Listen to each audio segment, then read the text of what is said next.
ओम गणगणपते नमः। ओम गणगणपते नमः। ओम गणगणपते नमः। ओम नमः शिवाय।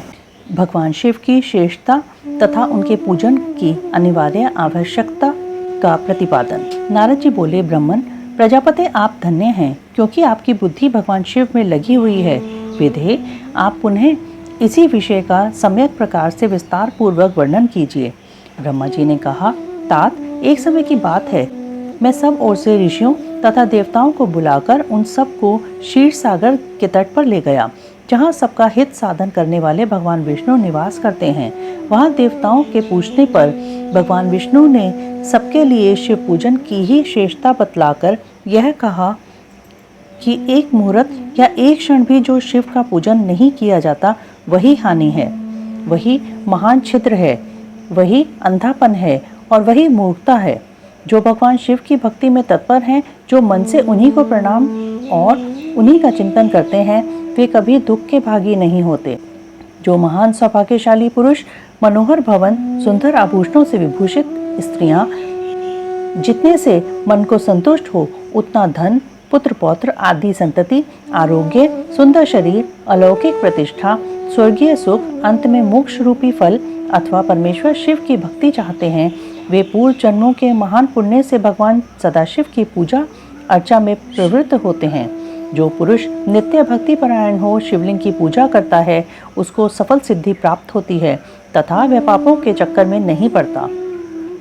भगवान के इस प्रकार उपदेश देने पर देवताओं ने उन श्री हरि को प्रणाम किया और मनुष्यों की समस्त कामनाओं की पूर्ति के लिए उनसे शिवलिंग देने के लिए प्रार्थना की। मुनिश्रेष्ठ उस प्रार्थना को सुनकर जीवों के उद्धार में तत्पर रहने वाले भगवान विष्णु ने विश्वकर्मा को बुलाकर कहा, विश्वकर्मन, तुम मेरी आज्ञा से संपूर्ण देवताओं को सुंदर शिवलिंग का निर्माण करके दो। तब विश्वकर्मा ने मेरी और श्रीहरि की आज्ञा के अनुसार उन देवताओं को उनके अधिकार के अनुसार शिवलिंग बनाकर दिए। मुनिश्रेष्ठ, नारद किस देवता को कौन सा शिवलिंग प्राप्त हुआ, इसका वर्णन आज मैं कर रहा हूँ, उसे सुनो। इंद्र पद्मराग मणि के बने हुए शिवलिंग की और कुबेर सुवर्णमय लिंग की पूजा करते हैं। धर्म पीत मणिमय लिंग की तथा वरुण श्याम वर्ण के शिवलिंग की पूजा करते हैं। भगवान विष्णु इंद्र नीलमय तथा ब्रह्मा हेममय लिंग की पूजा करते हैं। मुने विश्व देवगण चांदी के शिवलिंग की, वसुगण पीतल के बने हुए लिंग की तथा दोनों अश्विनी कुमार पार्थिव लिंग की पूजा करते हैं। लक्ष्मी देवी स्फटिकमय लिंग की, आदित्यगण ताम्रमय लिंग की, राजा सोम मोती के बने हुए लिंग की तथा अग्निदेव वज्र के लिंग की उपासना करते हैं। शेष ब्राह्मण और उनकी पत्नियां मिट्टी के बने हुए शिवलिंग की, मयासुर चंदन निर्मित लिंग का और नागगण मूंगे के बने हुए शिवलिंग का आदर पूर्वक पूजन करते हैं। देवी मक्खन के बने हुए लिंग की, योगीजन भस्ममय लिंग की, यक्षगण दधि निर्मित लिंग की, छाया देवी आटे से बनाए हुए लिंग की और ब्रह्म पत्नी रत्नमय शिवलिंग की निश्चित रूप से पूजा करती हैं। बाणासुर पारद या पार्थिव लिंग की पूजा करता है। दूसरे लोग भी ऐसा ही करते हैं। ऐसे ऐसे शिवलिंग बनाकर विश्वकर्मा ने विभिन्न लोगों को दिए तथा वे सब देवता और ऋषि उन लिंगों की पूजा करते हैं। भगवान विष्णु ने इस तरह देवताओं को उनके हित की कामना से शिवलिंग देकर उनसे तथा मुझ ब्रह्मा से पिनाकपाणी महादेव के पूजन की विधि भी बताई। पूजन विधि संबंधी उनके वचनों को सुनकर देव शिरोमणियों सहित मैं ब्रह्मा हृदय में हर्ष लिए अपने धाम में आ गया।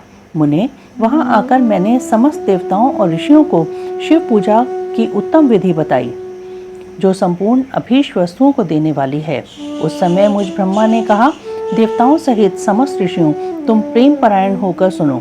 मैं प्रसन्नता पूर्वक तुमसे शिव पूजन की उस विधि का वर्णन करता हूँ, जो भोग और मोक्ष देने वाली है। देवताओं और मुनीश्वरों समस्त जंतुओं में मनुष्य जन्म प्राप्त करना प्रायः दुर्लभ है। उनमें भी उत्तम कुल में जन्म तो और भी दुर्लभ है।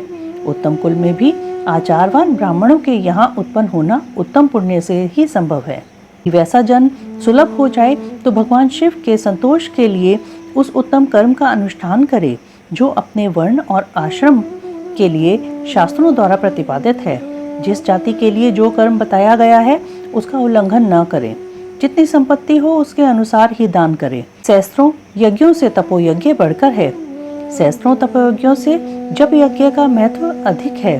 ध्यान यज्ञ से बढ़कर कोई वस्तु नहीं है। ध्यान ज्ञान का साधन है, क्योंकि योगी ध्यान के द्वारा अपने इष्ट देव समरस शिव का साक्षात्कार करता है। ध्यान यज्ञ में तत्पर रहने वाले उपासक के लिए भगवान शिव सदा ही सन्निहित हैं, जो विज्ञान से संपन्न हैं। उन पुरुषों की शुद्धि के लिए किसी प्रायश्चित आदि की आवश्यकता नहीं है। मनुष्य को जब तक ज्ञान की प्राप्ति न हो तब तक वह विश्वास दिलाने के लिए कर्म से ही भगवान शिव की आराधना करे। जगत के लोगों को एक ही परमात्मा अनेक रूपों में अभिव्यक्त हो रहा है। एकमात्र भगवान सूर्य एक स्थान में रहकर भी जलाशय आदि विभिन्न वस्तुओं में अनेक से दिखते हैं। देवताओं, संसार में जो जो सत या असत वस्तु देखी या सुनी जाती है वह सब परब्रह्म शिव रूप ही है। ऐसा समझो, जब तक तत्व ज्ञान न हो जाए तब तक प्रतिमा की पूजा आवश्यक है। ज्ञान के अभाव में भी जो प्रतिमा पूजा की अवहेलना करता है उसका पतन निश्चित है। इसलिए ब्राह्मणों, यह यथार्थ बात सुनो। अपनी जाति के लिए जो कर्म बताया गया है उसका प्रयत्न पूर्वक पालन करना चाहिए। जहाँ जहाँ यथावत भक्ति हो उस आराध्य देव का पूजन आदि अवश्य करना चाहिए, क्योंकि पूजन और दान आदि के बिना पातक दूर नहीं होते। जैसे मैले कपड़े में रंग बहुत अच्छा नहीं चढ़ता, किंतु जब उसको धोकर स्वच्छ कर लिया जाता है तब उस पर सब रंग अच्छी तरह चढ़ते हैं। उसी प्रकार देवताओं की भली भांति पूजा से जब त्रिविध शरीर पूर्णतया निर्मल हो जाता है तभी उस पर ज्ञान का रंग चढ़ता है और तभी विज्ञान का प्राकट्य होता है। जब विज्ञान हो जाता है तब भेदभाव की निवृत्ति हो जाती है। भेद की संपूर्णतया निवृत्ति हो जाने पर द्वंद्व दुख दूर हो जाते हैं और द्वंद्व दुख से रहित पुरुष शिव रूप हो जाता है। मनुष्य जब तक गृहस्थ आश्रम में रहे तब तक 5 देवताओं की तथा उनमें श्रेष्ठ भगवान शंकर की प्रतिमा का उत्तम प्रेम के साथ पूजन करे, अथवा जो सबके एकमात्र मूल हैं उन भगवान शिव की ही पूजा सबसे बढ़कर है, क्योंकि मूल के सींचे जाने पर शाखा स्थानीय संपूर्ण देवता स्वतः तृप्त हो जाते हैं। अतः जो संपूर्ण मनोवांछित फलों को पाना चाहता है वह अपने अभीष्ट की सिद्धि के लिए समस्त प्राणियों के हित में तत्पर रहकर लोक कल्याणकारी भगवान शंकर का पूजन करे। पूजन की सर्वोत्तम विधि का वर्णन। ब्रह्मा जी कहते हैं, अब मैं पूजा की सर्वोत्तम विधि बता रहा हूँ जो समस्त अभीष्ट तथा सुखों को सुलभ करने वाली है। देवताओं तथा ऋषियों, तुम ध्यान देकर सुनो। उपासक को चाहिए कि वह ब्रह्म मुहूर्त में शयन से उठकर जगदम्बा पार्वती सहित भगवान शिव का स्मरण करे तथा हाथ जोड़कर मस्तक झुकाकर भक्तिपूर्वक उनसे प्रार्थना करे, देवेश्वर उठिए उठिए, मेरे हृदय मंदिर में शयन करने वाले देवता उठिए, उमाकांत उठिए और ब्रह्मांड में सबका मंगल कीजिए। मैं धर्म को जानता हूँ किंतु मेरी उसमें प्रवृत्ति नहीं होती। मैं अधर्म को जानता हूँ परंतु मैं उससे दूर नहीं हो पाता। महादेव, आप मेरे हृदय में स्थित होकर मुझे जैसी प्रेरणा देते हैं वैसा ही मैं करता हूँ। इस प्रकार भक्तिपूर्वक कहकर और गुरुदेव की चरण पादुकाओं का स्मरण करके गांव से बाहर दक्षिण दिशा में मल मूत्र का त्याग करने के लिए जाए। मल त्याग करने के बाद मिट्टी और जल से धोने के द्वारा शरीर की शुद्धि करके दोनों हाथों और पैरों को धोकर दत्वन करे। सूर्योदय होने से पहले ही दत्वन करके मुंह को 16 बार जल की अंजलियों से धोए। देवताओं तथा ऋषियों, षष्ठी, प्रतिपदा, अमावस्या और नवमी तिथियों तथा रविवार के दिन शिव भक्त को यत्नपूर्वक दत्वन को त्याग देना चाहिए। अवकाश के अनुसार नदी आदि में जाकर अथवा घर में ही भलीभांति स्नान करे। मनुष्य को देश और काल के विरुद्ध स्नान नहीं करना चाहिए। रविवार, श्राद्ध, संक्रांति, ग्रहण, महादान, तीर्थ, उपवास दिवस अथवा अशौच प्राप्त होने पर मनुष्य गर्म जल से स्नान न करे। शिव भक्त मनुष्य तीर्थ आदि में प्रवाह के सम्मुख होकर स्नान करे। जो नहाने के पहले तेल लगाना चाहे उसे विहित एवं निषिद्ध दोनों का विचार करके ही तैराभ्यंग करना चाहिए।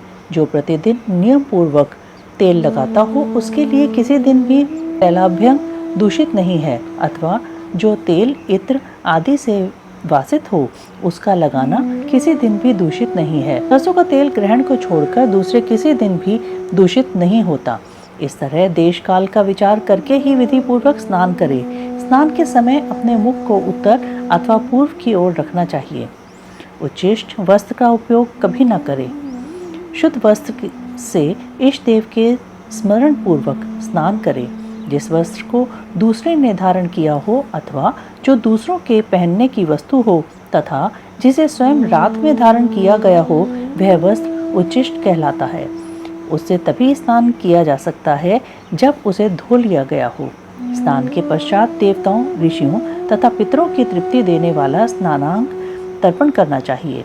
उसके बाद धुला हुआ वस्त्र पहने और आचमन करे।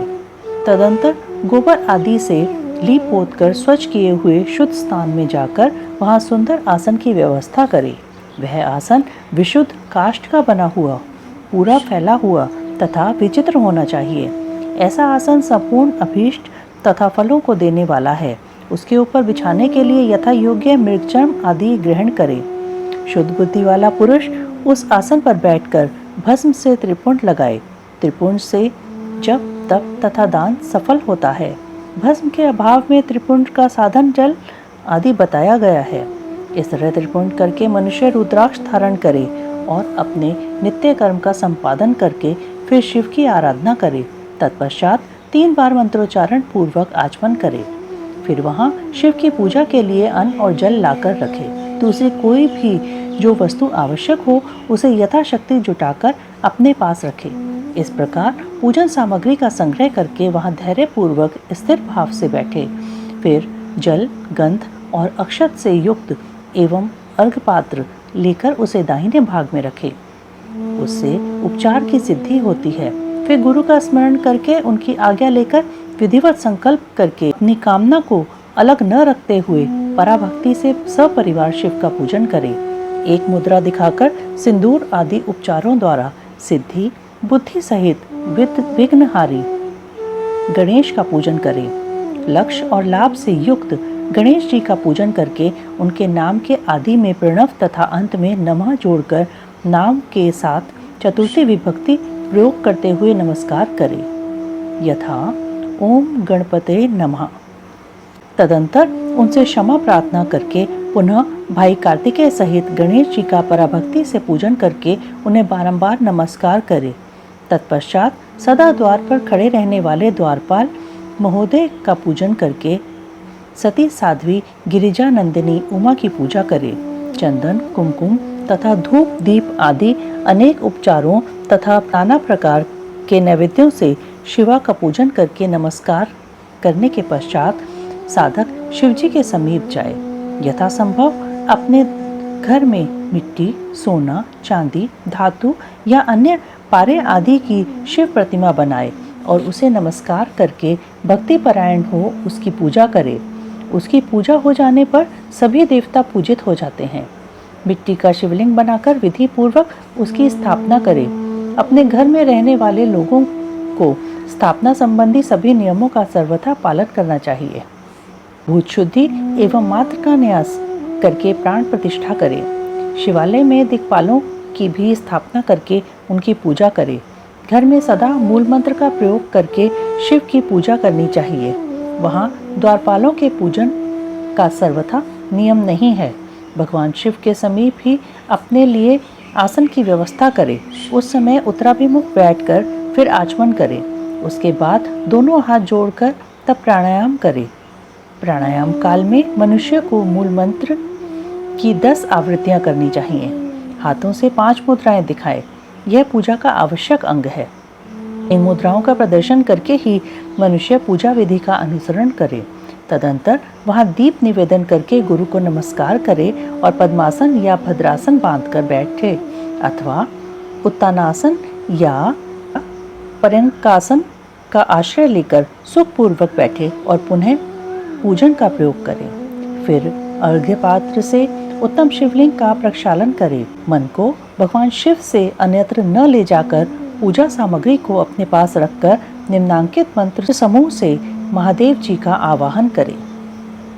कैलाश शिखरथम च पार्वतीपतिमुत्तमं यथोक्तरूपिणं शंभुं निर्गुणं गुणरूपिणं पंचवक्त्रं दशभुजं त्रिनेत्रं वृषभध्वजं कर्पूरगौरं दिव्यांगचन्द्रमौलिं कर्पादिनं व्याघ्रचर्मोत्रियं च गजचर्माम्बरं शुभं वासुक्यादि परितांगं पिनाकाधायुधान्वितं सिद्ध्योष्टो च यसाग्रे नृत्यन्ति निरन्तरं जय जयति शब्दैश्च सेवितं भक्तपुञ्जके तेजसा दुस्सेनैव दुर्लक्ष्यं देव सेवितं शरण्यं सर्वसत्त्वानां प्रसन्नमुखपङ्कजं वेदैः शास्त्रैर्यथागीतं विष्णुब्रह्मनुतं सदा भक्तवत्सल मानदम शिवावह याम्यम। जो कैलाश के शिखर पर निवास करते हैं, पार्वती देवी के पति हैं, समस्त देवताओं से उत्तम हैं, जिनके स्वरूप का शास्त्रों में यथावत वर्णन किया गया है, जो निर्गुण होते हुए भी गुण रूप हैं, जिनके 5 मुख 10 भुजाएं और प्रत्येक मुखमंडल में 3-3 नेत्र हैं, जिनकी ध्वजा पर वृषभ का चिन्ह अंकित है, अंगकांति कर्पूर के समान गौर है, जो दिव्य रूपधारी चंद्रमा रूपी मुकुट से सुशोभित तथा सिर पर जटाजूट धारण करने वाले हैं, जो हाथी की खाल पहनते और व्याघ्रचर्म ओढ़ते हैं, जिनका स्वरूप शुभ है, जिनके अंगों में वासुकी आदि नाग लिपटे रहते हैं, जो पिनाक आदि आयुध धारण करते हैं, जिनके आगे 8 सिद्धियां निरंतर नृत्य करती रहती हैं, भक्त समुदाय जय जयकार करते हुए जिनकी सेवा में लगे रहते हैं, दूसरे तेज के कारण जिनकी ओर देखना भी कठिन है, जो देवताओं से सेवित तथा संपूर्ण प्राणियों को शरण देने वाले हैं, जिनका मुखारविंद प्रसन्नता से खिला हुआ है, वेदों और शास्त्रों से जिनकी महिमा का यथावत गान किया है, विष्णु और ब्रह्मा भी सदा जिनकी स्तुति करते हैं, तथा जो परमानंद स्वरूप हैं, उन भक्तवत्सल शंभु शिव का मैं आवाहन करता हूँ। इस प्रकार साम शिव का ध्यान करके उनके लिए आसन दे, चतुर्थ्यंत पद से ही क्रमशः सब कुछ अर्पित करे। आसन के पश्चात भगवान शंकर का पाद्य और अर्घ दे। फिर परमात्मा शंभु को आचमन कराकर पंचामृत संबंधी द्रव्यों द्वारा प्रसन्नता पूर्वक शंकर को स्नान कराए। वेद मंत्रों अथवा समंत्रक चतुर्थ्यंत नाम पदों का उच्चारण करके भक्ति पूर्वक यथा योग्य समस्त द्रव्य भगवान को अर्पित करे। अभीष्ट द्रव्यों को शंकर के ऊपर चढ़ाए, फिर भगवान शिव को वारुण स्नान कराए। स्नान के पश्चात उनके श्रीअंगों में सुगंधित चंदन तथा अन्य द्रव्यों का यत्न पूर्वक लेप करे। फिर सुगंधित जल से ही उनके ऊपर जलधारा गिराकर अभिषेक करे। वेद मंत्रों षडंगों अथवा शिव के 11 नामों द्वारा यथावकाश जलधारा चढ़ाकर वस्त्र से शिवलिंग को अच्छी तरह पोछे। फिर आचमनार्थ जल दे और वस्त्र समर्पित करे। नाना प्रकार के मंत्रों द्वारा भगवान शिव को तिल, जौ, गेहूं, मूंग और उड़द अर्पित करे। फिर 5 मुख वाले परमात्मा शिव को पुष्प चढ़ाए। एक मुख पर ध्यान के अनुसार यथोचित अभिलाषा करके कमल, शतपत्र, शंख पुष्प, कुश पुष्प, धतूर, मंदार, द्रोण पुष्प, तुलसी दल तथा बिल पत्र चढ़ाकर पराभक्ति के साथ भक्त वत्सल भगवान शंकर की विशेष पूजा करें। अन्य सब वस्तुओं का अभाव होने पर शिव को केवल बिलपत्र ही अर्पित करें। बिलपत्र समर्पित होने से ही शिव की पूजा सफल होती है। तत्पश्चात सुगंधित चूर्ण तथा सुवासित उत्तम तैल, इत्र आदि विविध वस्तुएं बड़े हर्ष के साथ भगवान शिव को अर्पित करें। फिर प्रसन्नता पूर्वक गुड़ और अगुरु आदि के धूप निवेदन करे। तदंतर शंकर जी को घी से भरा हुआ दीपक दे। इसके बाद निम्नांकित मंत्र से भक्ति पूर्वक पुनः अर्घ दे और भाव भक्ति से वस्त्र द्वारा उनके मुख का मार्जन करे। अर्घ मंत्र: रूपम देहि यशो देहि भोगम देहि च शंकर, भुक्ति मुक्ति फलम देहि गृहीत्वाघर्यम गृहीत्वार्घम नमोस्तुते। प्रभु शंकर आपको नमस्कार है। आप इस अर्घ को स्वीकार करके मुझे रूप दीजिए, यश दीजिए, भोग दीजिए तथा भोग और मोक्ष रूपी फल प्रदान कीजिए। इसके बाद भगवान शिव को भांति भांति के उत्तम नैवेद्य अर्पित करें। नैवेद्य के पश्चात प्रेम पूर्वक आचमन कराए।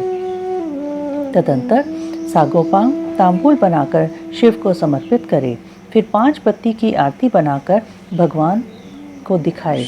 उसकी संख्या इस प्रकार है: पैरों में 4 बार, नाभि मंडल के सामने 2 बार, मुख के समक्ष 1 बार तथा संपूर्ण अंगों में 7 बार आरती दिखाए। तत्पश्चात नाना प्रकार के स्तोत्रों द्वारा प्रेम पूर्वक भगवान वृषभध्वज की स्तुति करके तदनंतर धीरे धीरे शिव की परिक्रमा करे। परिक्रमा के बाद भक्त पुरुष साष्टांग प्रणाम करे और निम्नांकित मंत्र से भक्ति पूर्वक पुष्पांजलि दे। शंकर, मैंने अज्ञान से या जानबूझकर जो पूजन आदि किया है वह आपकी कृपा से सफल हो। मृड, मैं आपका हूँ। मेरे प्राण सदा आप में लगे हुए हैं। मेरा चित्त सदा आपका ही चिंतन करता है। ऐसा जानकर हे गौरीनाथ, भूतनाथ, आप मुझ पर प्रसन्न होइए। प्रभु, धरती पर जिनके पैर लड़खड़ा जाते हैं उनके लिए भूमि ही सहारा है। उसी प्रकार जिन्होंने आपके प्रति अपराध किए हैं उनके लिए भी आप ही शरणदाता हैं। इत्यादि रूप से बहुत बहुत प्रार्थना करके उत्तम विधि से पुष्पांजलि अर्पित करने के पश्चात पुनः भगवान को नमस्कार करें। फिर निम्नांकित मंत्र से विसर्जन करना चाहिए। देवेश्वर प्रभु, अब आप परिवार सहित अपने स्थान को पधारें। नाथ, जब पूजा का समय हो तब पुनः आप यहाँ सादर पदार्पण करें। इस प्रकार भक्त वत्सल शंकर की बारंबार प्रार्थना करके उनका विसर्जन करें और उस जल को अपने हृदय में लगाए तथा मस्तक पर चढ़ाए। ऋषियों, इस तरह मैंने शिव पूजन की सारी विधि बता दी जो भोग और मोक्ष देने वाली है। अब और क्या सुनना चाहते हो? विभिन्न पुष्पों, अन्नों तथा जलादि की धाराओं से शिव जी की पूजा का महात्म्य। ब्रह्मा जी बोले, नारद, जो लक्ष्मी प्राप्ति की इच्छा करते हों वह कमल, बिलपत्र, शतपत्र और शंख पुष्प से भगवान शिव की पूजा करें। ब्राह्मण, यदि 1 लाख की संख्या में इन पुष्पों द्वारा भगवान शिव की पूजा संपन्न हो जाए तो सारे पापों का नाश होता है और लक्ष्मी की भी प्राप्ति होती है, इसमें संशय नहीं है। प्राचीन पुरुषों ने 20 कमलों का एक प्रस्थ बताया है। 1 सहस्त्र बिलपत्रों को भी एक प्रस्थ कहा गया है। 1 सहस्त्र शतपत्र से आधे प्रस्थ की परिभाषा की गई है। 16 पलों का एक प्रस्थ होता है और 10 टंकों का एक पल। इस मान से पत्र, पुष्प आदि को तौलना चाहिए। जब पूर्वोक्त संख्या वाले पुष्पों से शिव की पूजा हो जाती है तब सकाम पुरुष अपने संपूर्ण अभीष्ट को प्राप्त कर लेता है। यदि उपासक के मन में कोई कामना न हो तो वह पूर्वोक्त पूजन से शिव स्वरूप हो जाता है। मृत्युंजय मंत्र का जब 5 लाख जप पूरा हो जाता है तब भगवान शिव प्रत्यक्ष दर्शन देते हैं। 1 लाख के जप से शरीर की शुद्धि होती है। दूसरे लाख के जप से पूर्व जन्म की बातों का स्मरण होता है। तीसरे लाख पूर्ण होने पर संपूर्ण काम्य वस्तुएं प्राप्त होती हैं। चौथे लाख का जप होने पर स्वप्न में भगवान शिव का दर्शन होता है और 5वें लाख का जप ज्यों ही पूरा होता है भगवान शिव उपासक के सम्मुख तत्काल प्रकट हो जाते हैं। इसी मंत्र का 10 लाख जप हो जाए तो संपूर्ण फल की सिद्धि होती है। जो मोक्ष की अभिलाषा रखता है वह दर्भों द्वारा शिव का पूजन करे। मुनिश्रेष्ठ, सर्वत्र लाख की ही संख्या समझनी चाहिए। आयु की इच्छा वाला पुरुष 1 लाख दूर्वाओं द्वारा पूजन करे। जिसे पुत्र की अभिलाषा हो वह धतूरे के 1 लाख फलों से पूजा करे। लाल डंठल वाला धतूरा पूजन में शुभदायक माना गया है। अगस्त्य के 1 लाख फूलों से पूजा करने वाले पुरुष को महान यश की प्राप्ति होती है। यदि तुलसी दल से शिव की पूजा करे तो उपासक को भोग और मोक्ष दोनों सुलभ होते हैं। लाल और सफ़ेद आँख, अपामार्ग और श्वेत कमल के 1 लाख फूलों द्वारा पूजा करने से भी उसी फल, भोग और मोक्ष की प्राप्ति होती है। जपा के 1 लाख फूलों से की हुई पूजा शत्रुओं को मृत्यु देने वाली होती है। करवीर के 1 लाख फूल यदि शिव पूजन के उपयोग में लाए जाएं तो वे यहाँ रोगों का उच्चाटन करने वाले होते हैं। बंदूक के फूलों द्वारा पूजन करने से आभूषण की प्राप्ति होती है। चमेली से शिव की पूजा करके मनुष्य वाहनों को उपलब्ध करता है, इसमें संशय नहीं है। अलसी के फूलों से महादेव जी का पूजन करने वाला पुरुष भगवान विष्णु को प्रिय होता है। शमी पत्रों से पूजा करके मनुष्य मोक्ष प्राप्त कर लेता है। बेला के फूल चढ़ाने पर भगवान शिव अत्यंत शुभ लक्षणा पत्नी प्रदान करते हैं। जूही के फूलों से पूजा की जाए तो घर में कभी अन्न की कमी नहीं होती। कनेर के फूलों से पूजा करने पर मनुष्यों को वस्त्र की प्राप्ति होती है। सेदुआरी या शेफालिका के फूलों से शिव का पूजन किया जाए तो मन निर्मल होता है। 1 लाख बिलपत्र चढ़ाने पर मनुष्य अपनी सारी काम्य वस्तुएं प्राप्त कर लेता है। श्रृंगार हार के फूलों से पूजा करने पर सुख संपत्ति की वृद्धि होती है। वर्तमान ऋतु में पैदा होने वाले फूल यदि शिव की सेवा में समर्पित किए जाएं तो वे मोक्ष देने वाले होते हैं, इसमें संशय नहीं है। राई के फूल शत्रुओं को मृत्यु प्रदान करने वाले होते हैं। इन फूलों को 1-1 लाख संख्या में शिव के ऊपर चढ़ाया जाए तो भगवान शिव प्रचुर फल प्रदान करते हैं। चंपा और केवड़े को छोड़कर शेष सभी फूल भगवान शिव को चढ़ाए जा सकते हैं। विप्रवर, महादेव जी के ऊपर चावल चढ़ाने से मनुष्यों की लक्ष्मी बढ़ती है। ये चावल अखंडित होने चाहिए और इन्हें उत्तम भक्ति भाव से शिव के ऊपर चढ़ाना चाहिए। रुद्र प्रधान मंत्र से पूजा करके भगवान शिव के ऊपर बहुत सुंदर वस्त्र चढ़ाए और उसी पर चावल रखकर समर्पित करे तो उत्तम है। भगवान शिव के ऊपर गंध, पुष्प आदि के साथ एक श्रीफल चढ़ाकर धूप आदि निवेदन करे तो पूजा का पूरा फल प्राप्त होता है। वहाँ शिव के समीप 12 ब्राह्मणों को भोजन कराए। इससे मंत्र पूर्वक सांगोपांग लक्ष्य पूजा संपन्न होती है। जहाँ 100 मंत्र जपने की विधि हो वहाँ 108 मंत्र जपने का विधान किया गया है। तिलों द्वारा शिव जी को 1 लाख आहुतियाँ दी जाएं अथवा 1 लाख तिलों से शिव की पूजा की जाए तो वह बड़े बड़े पातकों का नाश करने वाली होती है। जौ द्वारा की हुई शिव की पूजा स्वर्गीय सुख की वृद्धि करने वाली है, ऐसा ऋषियों का कथन है। गेहूं के बने हुए पकवान से की हुई शंकर जी की पूजा निश्चय ही बहुत उत्तम मानी गई है। यदि उससे 1 लाख बार पूजा हो तो उससे संतान की वृद्धि होती है। यदि मूंग से पूजा की जाए तो भगवान शिव सुख प्रदान करते हैं। प्रियंगु द्वारा सर्वाध्यक्ष परमात्मा शिव का पूजन करने मात्र से उपासक के धर्म, अर्थ और काम भोग की वृद्धि होती है तथा वह पूजा समस्त सुखों को देने वाली होती है।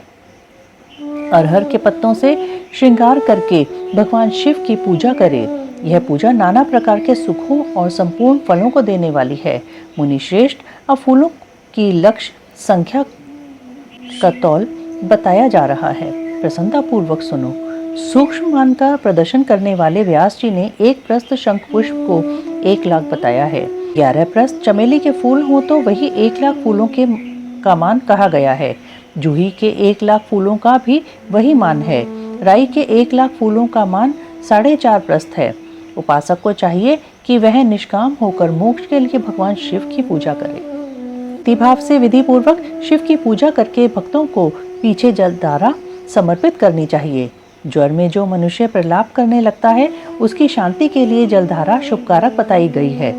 शत रुद्रीय मंत्र से, रुद्री के 11 पाठों से, रुद्र मंत्रों के जप से, पुरुष सूक्त से, 6 ऋचा वाले रुद्र सूक्त से, महामृत्युंजय मंत्र से, गायत्री मंत्र से अथवा शिव के शास्त्रोक्त नामों के आदि में प्रणव और अंत में नमः पद जोड़कर बने हुए मंत्रों द्वारा जलधारा आदि अर्पित करनी चाहिए। सुख और संतान की वृद्धि के लिए जलधारा द्वारा पूजन उत्तम बताया गया है। उत्तम भस्म धारण करके उपासक को प्रेम पूर्वक नाना प्रकार के शुभ एवं दिव्य द्रव्यों द्वारा शिव की पूजा करनी चाहिए और शिव पर उनके सहस्त्र नाम मंत्रों से घी की धारा चढ़ानी चाहिए। ऐसा करने पर वंश का विस्तार होता है, इसमें संशय नहीं है। इसी प्रकार यदि 10,000 मंत्रों द्वारा शिव जी की पूजा की जाए तो प्रमेह रोग की शांति होती है और उपासक को मनोवांछित फल की प्राप्ति हो जाती है। यदि कोई नपुंसकता को प्राप्त हो तो वह घी से शिव जी की भली भांति पूजा करे तथा ब्राह्मणों को भोजन कराए। साथ ही उसके लिए मुनीश्वरों ने प्रजापत्य व्रत का भी विधान किया है। यदि बुद्धि जड़ हो जाए तो उस अवस्था में पूजक को केवल शर्करा मिश्रित दुग्ध की धारा चढ़ानी चाहिए। ऐसा करने पर उसे बृहस्पति समान उत्तम बुद्धि प्राप्त हो जाती है। जब तक 10,000 मंत्रों का जप पूरा ना हो जाए तब तक पूर्वक दुग्ध धारा भगवान शिव का उत्कृष्ट पूजन चालू रखना चाहिए। जब तन मन में अकारण ही उच्चाटन होने लगे, जी उचट जाए, कहीं भी प्रेम न रहे, दुख बढ़ जाए और अपने घर में सदा कलह रहने लगे तब पूर्वोक्त रूप से दूध की धारा चढ़ाने से सारा दुख नष्ट हो जाता है। सुवासित तेल से पूजा करने पर भोगों की वृद्धि होती है। यदि मधु से शिव की पूजा की जाए तो राज यक्ष्मा रोग दूर हो जाता है। यदि शिव पर ईख के रस की धारा चढ़ाई जाए तो वह भी संपूर्ण आनंद की प्राप्ति कराने वाली होती है। गंगा जल की धारा तो भोग और मोक्ष दोनों फलों को देने वाली है। ये सब जो धाराएं बताई गई हैं, इन सबको मृत्युंजय मंत्र से चढ़ाना चाहिए। उसमें भी उक्त मंत्र का विधानतः 10,000 जप करना चाहिए और 11 ब्राह्मणों को भोजन कराना चाहिए। ओम नमः शिवाय, ओम नमः शिवाय, ओम नमः शिवाय।